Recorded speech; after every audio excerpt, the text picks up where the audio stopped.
Well, good afternoon, everyone. This is Kylan with Crop Metrics, and today, as you can see on the screen, we're going to be talking about scheduling the last irrigation, and Nick Lammers will be leading this up. So Nick, I believe, is ready to go. So welcome, Nick. Thanks for being here, and share with us what you have for us today. All right. Well, thanks, Kylan. Yeah, so guys, we did this webinar last year, I think, probably about this time, or maybe it was a little bit later. I don't remember, about the middle of August. And so I resurrected it because this is one of the key components of doing your job as a crop metrics dealer, is helping growers understand how to schedule that last irrigation.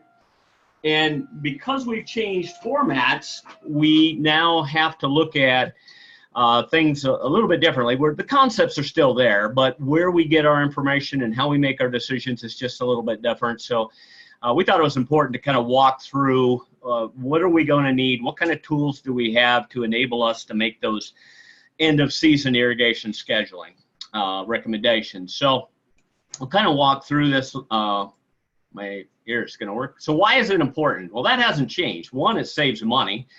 Each additional irrigation that's not needed, University of Nebraska says $1,200, give or take, depending on where you're at, how deep a well you have, those kinds of things. That's going to vary just a little bit. But regardless of that, it is going to cost you money, so that's important. Every additional inch of unused application leaches out nitrogen. We've all seen that, those numbers before in different presentations, but it's around 8 pounds of nitrogen for each additional inch of irrigation or any kind of precipitation, man-made or natural, that falls that is not utilized by the crop. So that's important.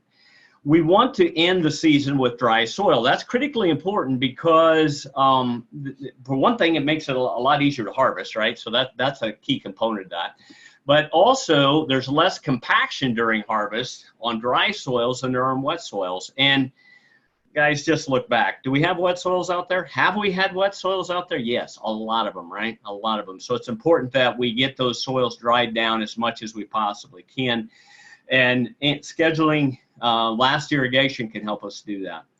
Harvest delays are less. Once the crop is matured, the only way that water is going to leave the soil is through capillary action downward. So once you've gotten black layer, there's no more water that's going to be absorbed through that plant action. So if you need water to leave the soil profile, it's going to have to be through capillary action downward and gravity, or it's going to have to be through evaporation.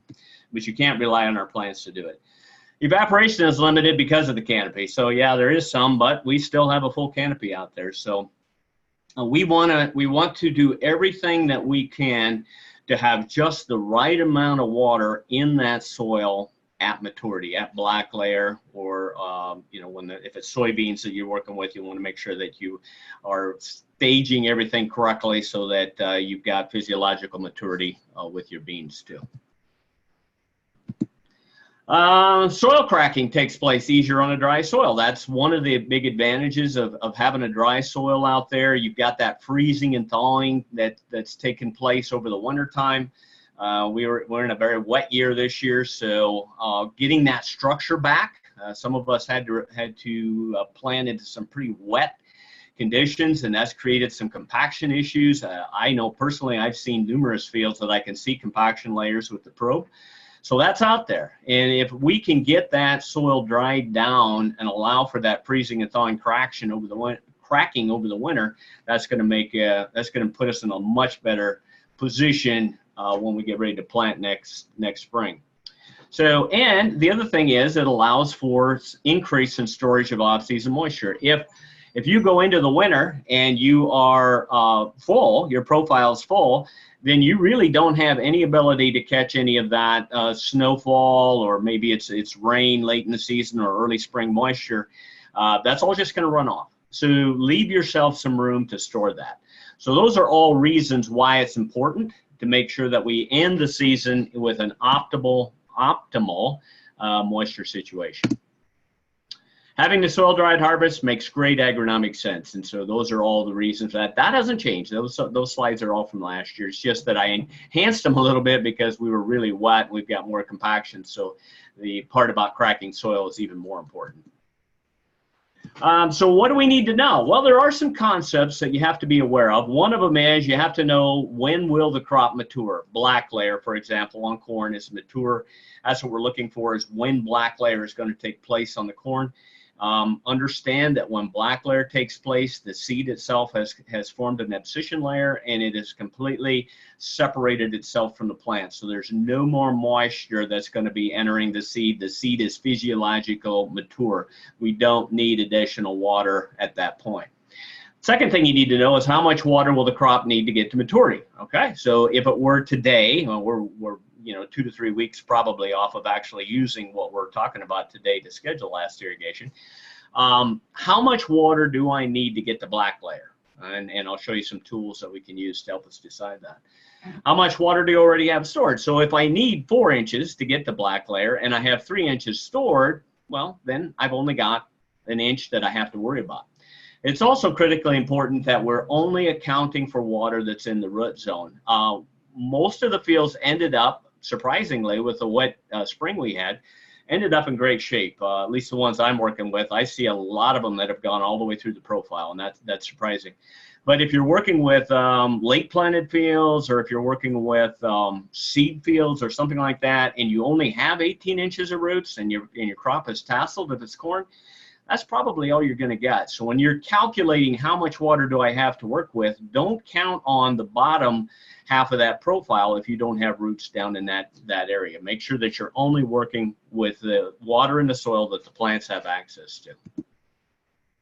What else do we need to know? Well, how much rain?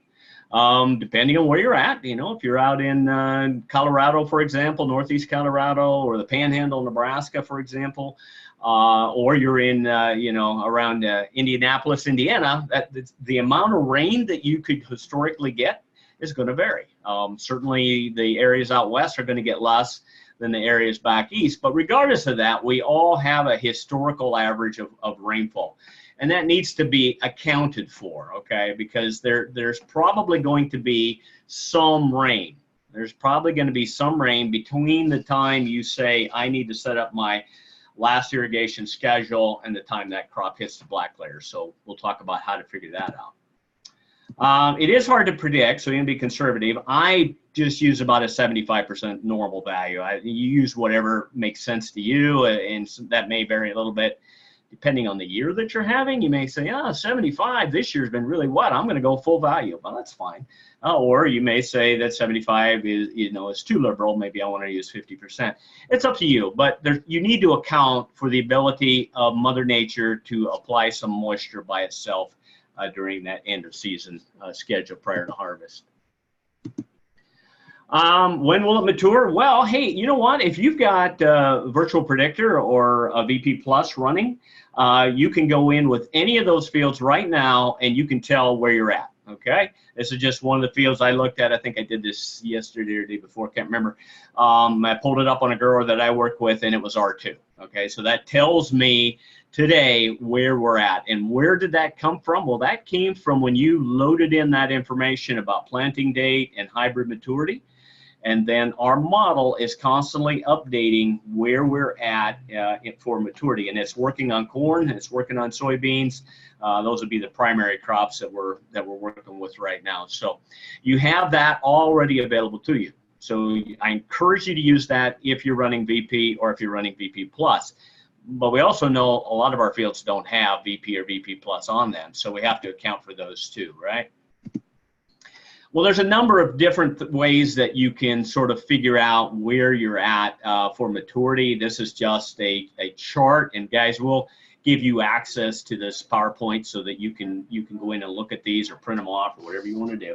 But there's a lot of different ways to figure out planting dates and GDDs and all those kinds of things. I'll kind of give you an idea where that crop is, and of course you can visually go out there and look at it too.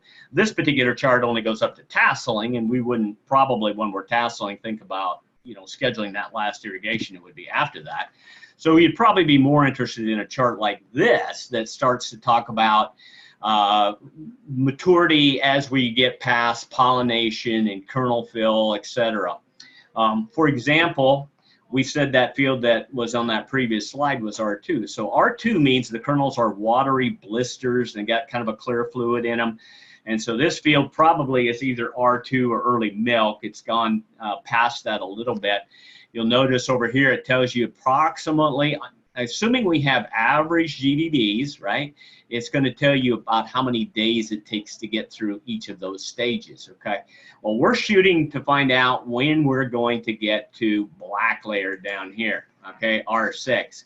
We're at R2 today. We need to get to R6. That's about 25 to 35% moisture. Generally, I'll figure 35%. Black layer is going to usually be about 35% moisture. So you could go through and you could just add all these up, and that's going to tell you that, you know, you're about, if you're at R2 today, you're about 47 days away from black layer. And so doing math, you add all those up, says this field should black layer about the 3rd week of September. I think that's about right, quite honestly. I think that's pretty close. And I've done some calculations with some other fields in my area, and that's probably about where we're at. That 3rd week of September on 113-day corn is gonna come out pretty close, I think, for most part. No, we also have then the ability to look at the stage of growth and the approximate number of days to maturity, and then also this column over here that tells us how much water we're going to need to get to. So if I was, we don't go back to R2, but if I was in R4, and that's the dough stage, we've got about 34 days before we get the black layer, and we're going to need about 7.5 inches.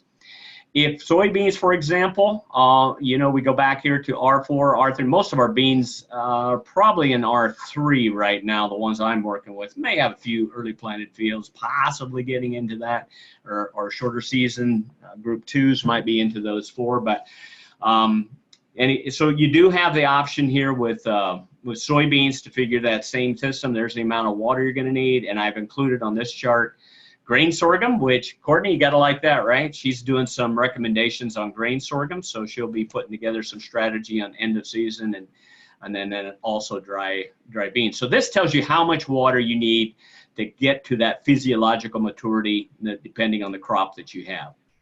So are there other resources for calculating maturity? Okay, well there is actually. I love this website. This is a fantastic website, and it covers a lot of our area. And I'm sorry if you're, you know, in Texas or whatever, or you're outside of that area. There's probably other sources. If you check with your local universities, there's probably other sources, but this one does cover a big part of the heartland, and I do use it a lot. There's the web address, so you can just click on that web address if you want, and it'll bring it up. It's searchable, so you can either click on this interactive map if you want, or you can type in a town or a zip code, and it will bring it up. And so this field that we just looked at is in Wood River, just outside of Wood River. So I typed in the zip code, and there we are. Gives you the map of Wood River. Okay. When you get in there, right, then you've got an option to play with some variables. One of them is, when do you want to start your GDDs? You know, some companies will start planting, some start emergence. That's up to you, but pick a time, whatever you want to do. You can also tell it what years you want to have in your analysis. This one, which is, I can be honest, guys, it's probably TMI. I got too much stuff in here. But for this example, I turned all 3 years on. Usually I just look at the past year. You need to know the corn maturity, which if you don't have to be exact on this. If you go, I don't know, it's around 110, give or take a couple, you're probably going to be okay. You can adjust the soaking GDDs or black layer GDDs if you want to. Otherwise, that information is probably just going to be pulled off of here. Freeze temperature, not highly relevant. You can put that in there if you want. It's just one of the options. So I did all that, right? And so this was a hybrid that was 113-day hybrid planted. We started GDDs at emergence, which was May 1st. Put all that information in Wood River, Nebraska, and there's our black layer date, 28th of September. Now, we had, I believe, the 18th before when we were just doing some simple math. My guess is we're probably somewhere in between that, okay? But this is a really handy chart. I love this chart. Just click on that URL right there, and you can bring it up, and you can plug in pretty much anything that's in that geography of where that map was at. You may also be able to get from your local university some other information. This is just something I pulled off of University of Nebraska Lincoln. It's been a couple weeks ago, but they were projecting different parts of the state and even down into Kansas and what the maturity was. And here they even went back into Ohio and Indiana. Just gave it kind of a ballpark estimation. But keep in mind, that's probably okay if you don't really know the planting date and you're trying to work with some missing information, but much better that you have information about that field, what planting date, maturity, etc. But it's not bad to just give you kind of a gut feel for how things are going in an area.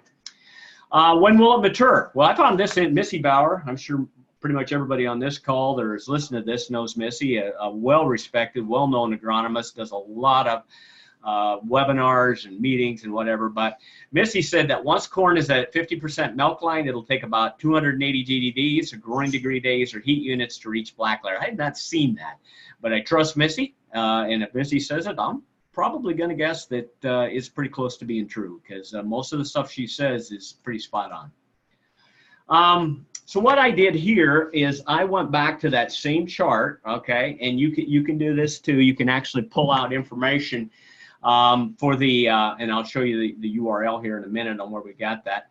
And what I did is I wanted to find out what the average GDDs were for a particular date historically, okay? So I'm not worried about before August because we're past that now, and I wanted to get all the way through. I cut these off. They actually go through the entire part of September. But there's your high. Whoops, didn't want to go there yet. Back up. There's your high, there's your low. This is the average precipitation historically over the last, I'm going to say 25 or 30 years. I don't know that for a fact, but this is the average historical precipitation, and it's cumulative as it goes through. But there's the average GDDs, and there's your cumulative GDDs, okay? This is my chart. This information I pulled off of the web. And then I did some calculations. If you don't have a GDD formula, you can use that one up there if you want. Doesn't matter. Use base 50, base 55 is up to you. Depends on what you want to use. But I extended it all the way out. So this tells you what you can expect for GDDs. You can go back to Missy's Bauer's calculations there, and you can kind of gives you an estimate of where you're at. Nice thing about it is it also tells you historically what your precipitation has been. So good piece of information there. There's what black layer looks like. I think most everybody has probably seen black layer before, but there's that abscission layer in the kernel. When you pull them off of the cob, you'll have that black tip, hence the name black layer. Once black layer has been achieved, I say 35%. You may have hybrids that'll be a little less than that, but 35% seems to work for most of them. It takes about 30 GDDs to dry 1 point. So one of the things that growers like to know is when can I harvest? Okay, not only when is it mature, but when can I harvest? Well, if you take this into consideration with this chart back here, you should be able to project for them a point when, and I'm figuring harvest at 25%, okay? So we got to pull down 10% moisture off of 35 black layers, so that's about 300 GDDs that we're going to need.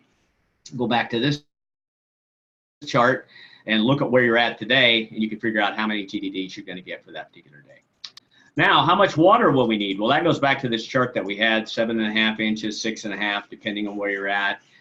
There's that 50% milk line that Missy was talking about, okay?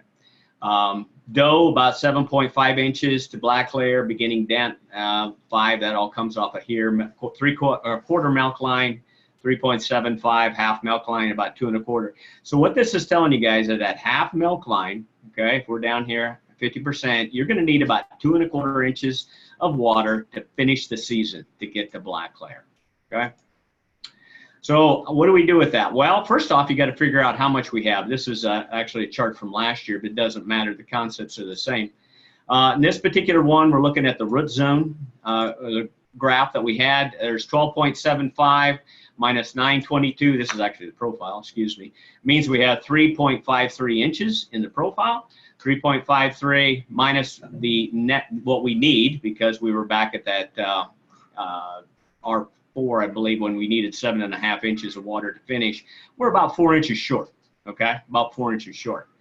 But that's the profile sum. So that's assuming we have roots throughout the entire 3 foot. If you do, use this, you're good. But if you don't, you probably need to go back and take a look at your root zone sum and use that information, because this is the only area that you have the right to assume that plant's going to be able to pull water from, and that's the root zone. And the root zone numbers are a little bit different, as you would expect. On this particular one, 9.76 minus our refill point of 8 means we've got an inch 76, considerably less moisture in the soil. 1.76 minus our needed 7.5 means we're short about 5.5, 5 3/4 inches yet before we get to black layer. So certainly we're going to have to turn the pivot on, or Mother Nature's going to have to help us, because we're going to need some more water to get us to maturity, right? So you needed about 1.75 more inches when you turned on just the root zone profile. So don't get caught in that trap where you're using the entire profile when in fact you don't have access to that bottom part. So where did I get that moisture information, GDD information? It came from this website right here, usclimatedata.com. They've got it pretty much in everything. Just pick a town next to you, somewhere close. That information's not going to vary a whole lot. So we get 1.76 minus our needed of 7.5. We're short about that much. August, if you use this numbers over here, you can figure it out, about 3 inches.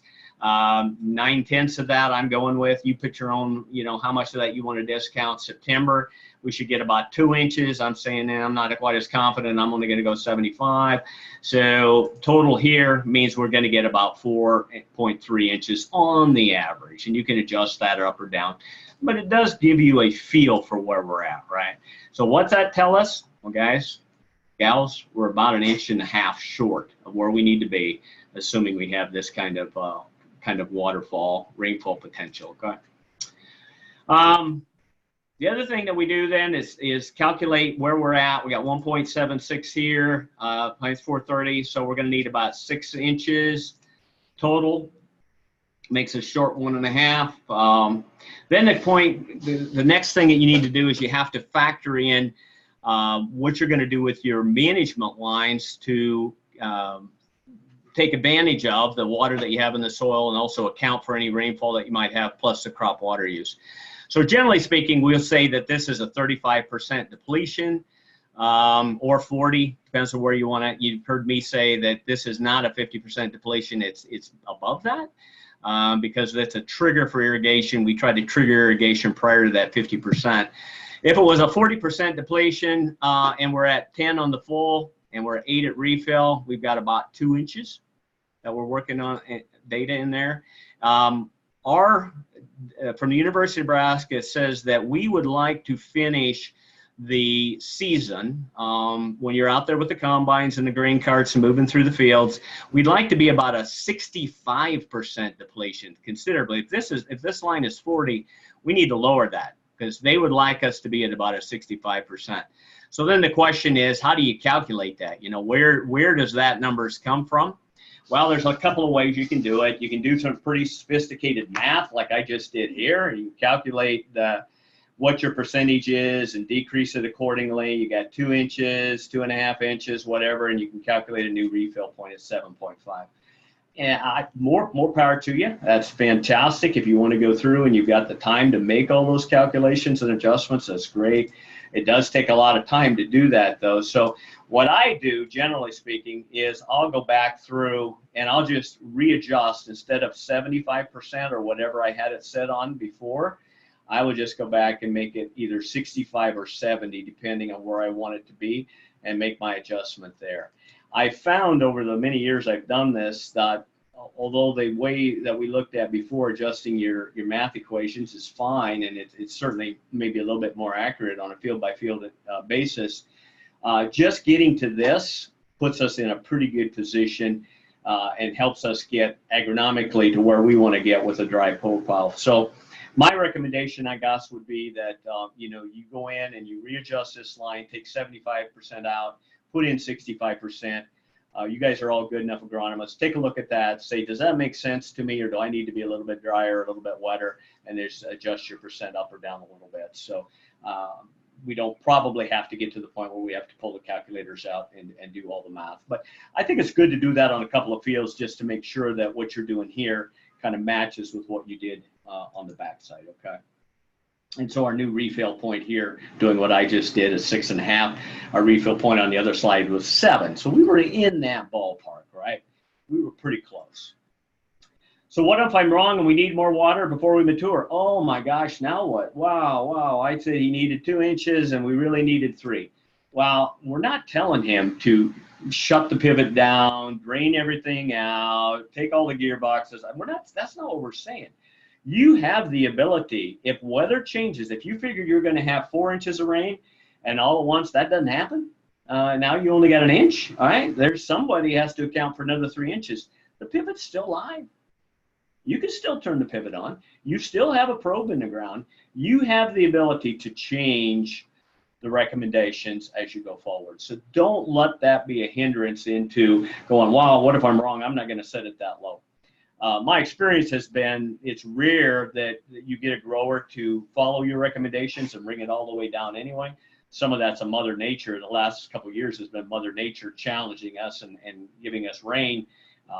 So we really never did get down to that 65% depletion. But when can we shut off? You guys have seen this before, but I just kind of wanted to walk back through this. If you were wrong and you did shut off a little bit early, they found that there's very little. Once you get to about half milk line, you know what? You can do about anything you want with irrigation. You're not going to have a huge effect on yield. So you get to that point, you can be pretty darn conservative with where you're at on water. Even up here in this stage, doe and dent, there is some reduction. So, you want to make sure you've got some water in the soil profile there. But even if you were off up here, it's not that big a deal. You really don't have a problem until you get before that. So no significant decrease in yield by shutting the water off at the doe stage. To affect yields, we'd have to have stopped watering in the blister stage, which is really where we're at now. So, we're probably going to, in a lot of fields, do at least 1 or maybe 2 more turns, depending on weather, before we get to there. So plenty of opportunity to get some additional water on there. But you really, anything that you do after the doe stage on water, you can be pretty conservative in your recommendations. I brought this slide in, and I would, you get this this PowerPoint. Go ahead and click on this. Be a little leery about listening to the experts, okay? And I do a lot. I read Farm Journal and AgWeb a lot, but this little blurb came out, and I read through this, and I thought, this proves what I've always said about experts, right? Is just somebody that's over 100 miles from home, and that relies. Then you can be an expert, because this was university. Some of them not local university, but from different universities around, and from some renowned specialists, and I'm using quotes by renowned and specialists, indications on what we should do for late season irrigation. And I'm not sure these guys have ever had to do anything with late. I mean, it was almost ridiculous on some of the comments that they had made. So if you feel like having some fun reading something that's a little bit whacked, this would be a good thing for you to read, I think. I disagreed with pretty much everything that was in this thing, except for the Missy Bauer comment, which you've already seen. Okay, so this is just some additional information that I added to the back of the PowerPoint that I just wanted you guys to have. So I think if there's any questions, Courtney is sitting right beside me, our intern for Courtney, any questions that you saw there? Because otherwise, I don't think we're going to get any from our field here. Did that make sense to you? Well, I kind of stepped out for the beginning. Oh, she's pulling the I stepped out card. Okay, all right. But guys, hey, it is critically important, okay, that we get this last irrigation scheduled and do it correctly, because I've always said there's 2 times when you have the most benefit to your growers. One is that early irrigation when he wants to start and he doesn't need to. Okay, we're past that. The other one is when he's going to come back and go, well, I think I'm going to go ahead and give it 1 or 2 more shots, because why not? Well, I've already told you why not. This isn't there's no reason for that. It puts us in a bad situation agronomically. When you know how much moisture you have in the soil, you don't have to play that why not card, okay? Let's do math. Let's make good agronomic, smart, intelligent decisions, and let's do it right. So if you guys have any questions about any of this material, like I said, I'm sure we'll make this available to you so you can go back and read through some of the things that we've done. It's got the links on it and everything. feel free to give me a call. Be more than happy to walk you through it. But it's kind of what I've been doing personally on some of the probes that I've been using. I know Kylan uses some of this on what he's doing. So with that, I'm going to sign off, and just want to say thank you again for your time. And you guys have any questions, give me a shout. Thank you.